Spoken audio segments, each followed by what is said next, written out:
Terlihat di sebuah tempat pacuan kuda, seorang pria bernama Anwi memenangi sebuah taruhan kuda dengan mempertaruhkan semua uang miliknya ke kuda nomor 5. Anwi lalu pergi ke sebuah kasino untuk bermain judi. Dengan beberapa kali permainan, dia sanggup memenangkan judi poker itu hingga $70.000. Di sana terlihat seorang pria pemilik kasino yang bernama Bos Rui. Melihat permainan Anwi dari kejauhan, di sana Anwi bersama kedua orang temannya bernama Paman Hua dan Fat Dog. Paman Hua memperingati Anwi untuk berhenti bermain karena uangnya sudah cukup untuk melunasi hutang kepada rentenir. Anwi yang merasa sedang hoki tidak senang dengan saran dari Hua dan terus melanjutkan permainan itu. Saat Anwi mempunyai kartu yang bagus, dia mempertaruhkan semua uang miliknya. Tetapi ternyata lawannya mempunyai kartu yang lebih bagus. Melihat kenyataan itu, Anwi pun marah lalu pergi meninggalkan tempat itu dengan kekalahan. Saat berjalan di sebuah keramaian, ia tidak sengaja bertemu dengan mantan istrinya yang bernama Leshi. Melihat itu, Anwi seperti merasa tidak senang dan langsung meninggalkannya. Keesokan harinya, Anwi seperti sedang menunggu seseorang di tempat potong rambutnya. Fat Dog menanyakan apakah dia khawatir ada orang yang akan menagih hutang miliknya. Dia mengatakan untuk tidak perlu khawatir, karena Paman Hua telah menyisihkan $10.000 dari judi semalam untuk membayar bunga hutang mereka. Beberapa saat kemudian, seorang pelanggan datang. Dia bernama Pak Chong, seorang guru dan juga teman lama satu sekolahan Anwi, yang berniat untuk potong rambut di sana. Tetapi alih-alih memotong rambutnya, Anwi malah memberikannya rambut palsu agar dia terlihat keren dan berhasil memikat wanita kesukaannya. Tak berselang lama, Leshi datang ke sana untuk menemui Anwi. Anwi yang tidak senang dengan kehadirannya menyuruhnya untuk pergi dari sana. Saat itu, Lee mengatakan kalau dia datang ke sana bersama anaknya dan mengatakan juga kalau anaknya adalah darah daging miliknya. Lee juga membawa surat tes DNA kalau andai kata Anwi tidak percaya dan ingin membuktikannya. Lee ingin menitipkan anaknya di sana selama 1 bulan dan memberikan uang $50.000 sebagai imbalan. Ah Hyung lalu masuk dan duduk di kursi potong rambut dengan selalu memakai headset di kupingnya. Setelah itu, Lee pergi meninggalkan mereka. Anwi lalu memerintahkan Hua untuk memotong rambut Hyung.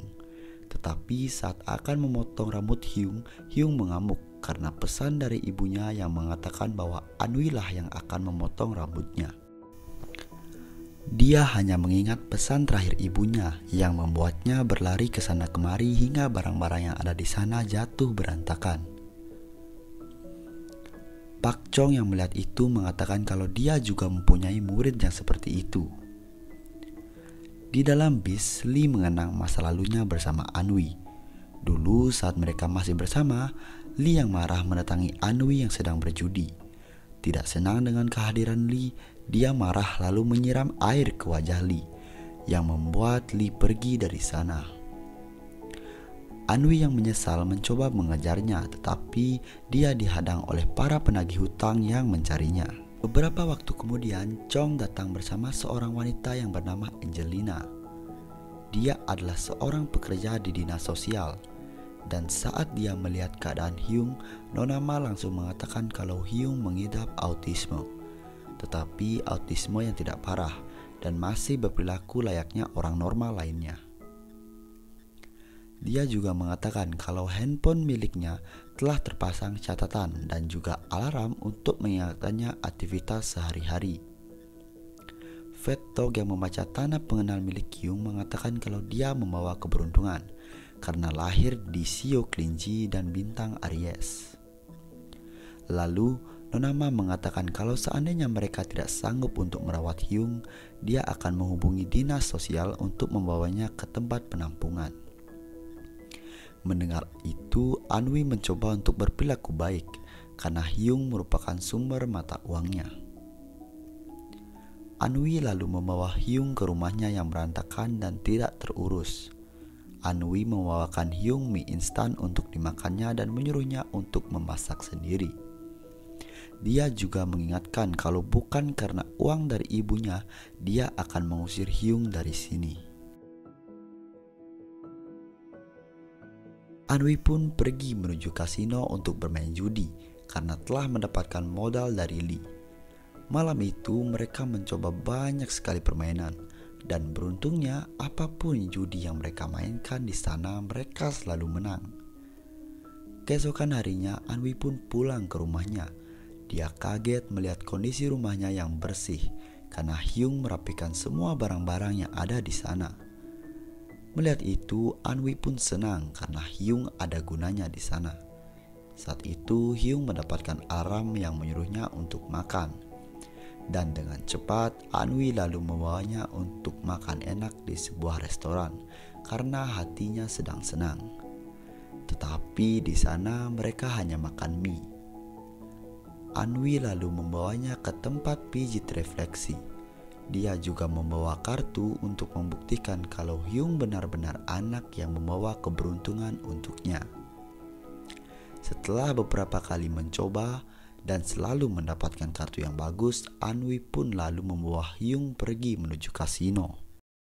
Dan benar saja, di sana Anwi menang banyak. Tetapi Hyung mendengar alarm miliknya berbunyi dan menyuruhnya untuk segera tidur. Meskipun Anwi menahannya, tetapi peringatan itu tetap membuatnya bersikukuh untuk segera pergi dari sana. Saat Anwi tertidur, dia dibangunkan oleh seseorang yang bernama Taiji. Taiji merupakan seorang rentenir yang hendak menagih hutang miliknya. Taiji menagih hutang miliknya sejumlah $85.000 karena ia tahu Anwi menang banyak karena judi. Lalu Anwi segera membayar semua hutang-hutang miliknya dan setelah itu mereka pun pergi. Anwi mencoba membangunkan Hyung untuk mengajaknya pergi bermain judi. Akan tetapi Hyung tetap tidur. Anwi pun memutuskan untuk bermain judi di sana sendiri, dan itu membuatnya mengalami kekalahan yang sangat banyak dan dilihat oleh Taiji. Pagi harinya saat Hyung terbangun, dia melihat tikus di sana dan membuatnya takut. Dengan menggunakan sapu, ia mencoba menangkap tikus itu dan membuat seisi rumah berantakan. Saat Anwi masuk ke dalam rumahnya, dia melihat kondisi rumahnya yang berantakan. Melihat itu, dia pun marah dan melampiaskan semuanya ke Hyung. Dengan menggunakan sabuk miliknya, dia mencoba untuk menyabetnya. Hyung yang melihat handphonenya terjatuh mencoba mengambilnya, tetapi dia terjatuh dan kepalanya terbentur ke meja hingga membuatnya berdarah. Anwi kaget dan juga Chong yang tiba-tiba masuk ke dalam sana. Mereka lalu membawanya ke dokter untuk menyembuhkannya. Nona Ma yang ikut ke sana mengatakan kepada Chong kalau lebih baik Hyung dibawa ke tempat dinas sosial karena melihat kalau Anwi tidak sanggup untuk merawatnya. Apalagi dia kecanduan judi. Saat itu Chong langsung berbicara dengan Anwi. Dia menyalahkan karena 2 hari telah meninggalkannya dan juga mengajak Hyung pergi ke kasino. Anwi yang masih kesal lalu pergi meninggalkan mereka di sana dan menuju ke tukang servis handphone untuk memperbaiki handphone milik Hyung yang rusak. Flashback diceritakan tentang bagaimana Anwi dan Lee bertemu untuk pertama kalinya. Lee bekerja sebagai pekerja sosial dan mendengar perintah dari bosnya untuk bertemu dengan Anwi. Karena di tempat Anwi menampung anak-anak yang bermasalah untuk bekerja menjalani kehidupan baru mereka di sana. Lee juga membawa seorang anak yang bernama Anwi yang tiba-tiba mencuri dompet di sana dan ditangkap oleh orang-orang di sana. Lee sempat marah, tetapi Anwi menahannya. Karena anak-anak seperti mereka harus ditangani secara sabar. Beberapa waktu kemudian, Anwi melihat Lee yang sedang diancam oleh seseorang yang ternyata Anwi tertangkap tangan menjual narkoba dari orang tersebut. Anwi lalu mendekati orang itu dan mengatakan untuk melepaskan saja mereka kalau tidak ingin polisi datang ke tempat itu. Mereka lalu pergi dari sana. Dan beberapa hari kemudian Anwi ikut bersama mereka untuk berolahraga. Saat itu mereka sedang berlari dan Anwi mengungkapkan perasaannya kepada Lee dan mengajaknya untuk menikah dengannya. Dan permintaan itu pun disetujui. Kembali ke cerita. Sesampainya di rumah, Anwi meminta maaf karena perbuatannya dan meminta Hyung untuk membalas perbuatannya, tetapi jangan melukai wajahnya. Dengan menggunakan botol, Hyung memukul kepala Anwi hingga berdarah dan pingsan. Setelah mengobati luka di kepalanya, mereka lalu pulang dengan menaiki sebuah bis. Anwi penasaran dengan musik yang selalu didengarkan oleh Hyung menggunakan headsetnya. Dan saat Anwi ikut mendengarkannya, ternyata itu adalah suara rekaman dari Lee yang membuat Anwi merasa tersentuh. Keesokan harinya mereka terlihat semakin dekat dan akrab. Anwi juga merekam anaknya dan bergaya seperti Bruce Lee. Mereka lalu menghabiskan waktu bersama layaknya seorang anak dan juga ayah. Di saat mereka sedang makan mie bersama di sebuah kedai, Anwi menanyakan kepada Hyung di mana keberadaan ayahnya. Hyung mengatakan kalau dia telah berkali-kali menanyakan itu kepada ibunya, tetapi dia hanya mendapatkan kemarahan dari ibunya, sampai dia tidak mau untuk menanyakan hal itu lagi. Saat berada di tempat potong rambut miliknya, Hyung sibuk dengan aktivitasnya dengan merapikan dan membersihkan tempat itu. Saat mereka sedang bersenang-senang, Taeji masuk bersama anak buahnya dengan maksud untuk menagih hutang. Paman Hua pun kaget karena Anwi belum melunasi hutangnya. Tetapi dia mengatakan telah melunasi dan meminjam lagi saat bermain judi sejumlah $50.000. Mereka lalu mendapati $2.000 sebagai bunga hutangnya. Saat itu dari belakang Hyung tiba-tiba memukul kepala Taeji dengan menggunakan kaca yang dia pegang. Melihat itu Anwi menyuruh Hyung untuk lari dari sana. Hyung dan Anwi dan juga Chong berlari meninggalkan tempat itu dan sampailah mereka di sebuah perbukitan. Di sana Chong menyuruhnya untuk menelpon polisi, tetapi Anwi tidak mau dan memilih untuk menyelesaikan masalah itu sendiri dan meminta Chong untuk menjaga Hyung. Sesampainya di tempat potong rambut miliknya, dia memohon ampun kepada Taeji untuk mengampuni anaknya. Tiba-tiba dari belakang ternyata Hyung dan juga Chong berhasil ditangkap oleh anak buah Taeji. Anwi kembali meminta pengampunannya dan menyuruhnya untuk memukulnya hingga mati. Setelah puas memukul beberapa kali, dia lalu berniat untuk membalaskan dendamnya ke Hyung. Anwi yang melihat itu mengambil pisau cukur miliknya dan menyandra Taeji. Tetapi tiba-tiba dari luar seseorang masuk yang ternyata itu adalah Bos Rui, yang membuat Taeji beserta anak buahnya menunduk dan takut kepadanya. Bos Rui mengatakan kalau ingin potong rambut di sana dan juga mengatakan kalau tempat ini adalah tempat potong rambut langganannya. Saat akan merapikan rambutnya, Bos Rui mengatakan untuk memanggilnya An Rui, yang ternyata dia adalah anak yang dulu ditampung oleh Anwi. Keesokan harinya, suasana potong rambut miliknya menjadi ramai.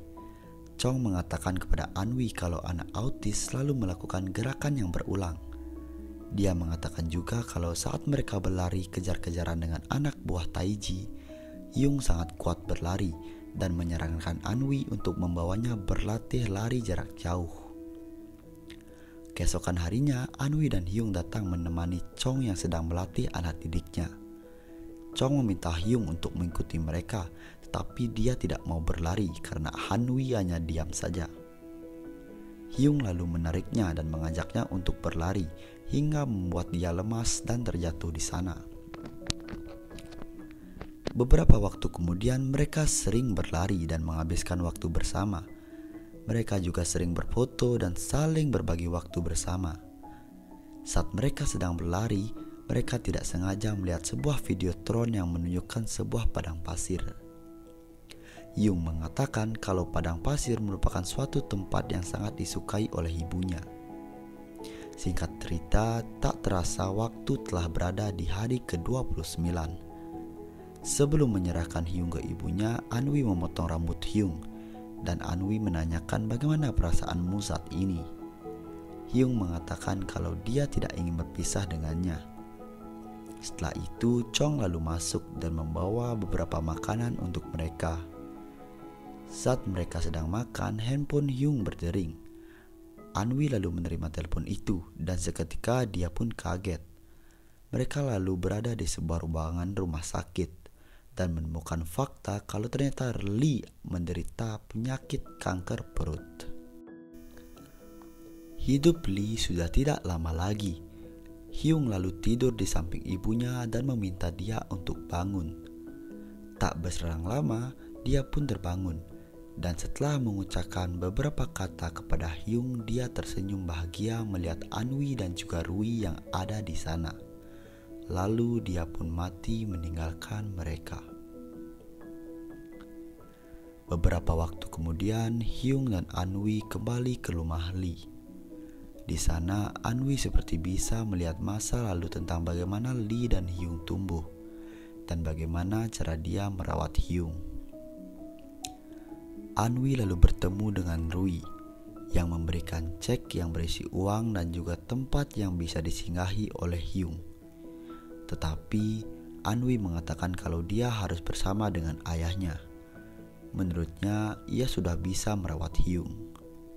Dan singkat cerita, Hyung masih merasa bersedih dengan kehilangan ibunya. Dia seperti malas untuk melakukan aktivitas apapun.